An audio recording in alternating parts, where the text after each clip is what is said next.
Почна конференцијата за борба против тероризмот, која секоја година ја организира ОПСЕ. На отворањето германските домаќини изјавија дека со екстремизмот и радикализацијата која води кон тероризам може да се справиме единствено со координиран широк спектар на меѓународни мерки. Очигледно е за сите нас кои сме овде собрани дека глобалниот тероризам е еден од најголемите предизвици за нас и тоа е колективен предизвик. Теророт од групите како Исламска држава е насочен кон сите кои сакаат да живеат слободно, без национален или религиозен притисок, без разлика дали е во регионите на ОПСЕ, Блискиот Исток, Брисел, Париз, Истанбул, Тунис или Бејрут. Тој е насочен кон христијани и атеисти, евреи и муслимани. Има фундаменталистички и фанатички размери. Оваа година фокусот ќе биде ставен на мерки насочени против радикализацијата на младите.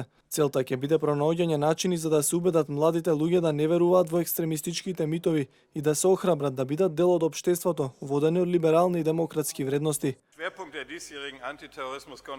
Улогата на младите во превенцијата и борбата против насилниот екстремизам ќе биде во фокусот на овогодинешната конференција за борба против тероризмот.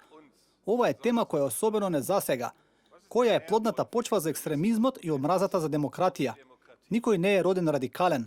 Радикализацијата е процес, без разлика дали се работи за десничарски, левичарски или религиозен екстремизам. Шемата е иста, само семантиката е различна. На конференцијата учествуваат повеќе од 300 државни функционери и представници на повеќе организации.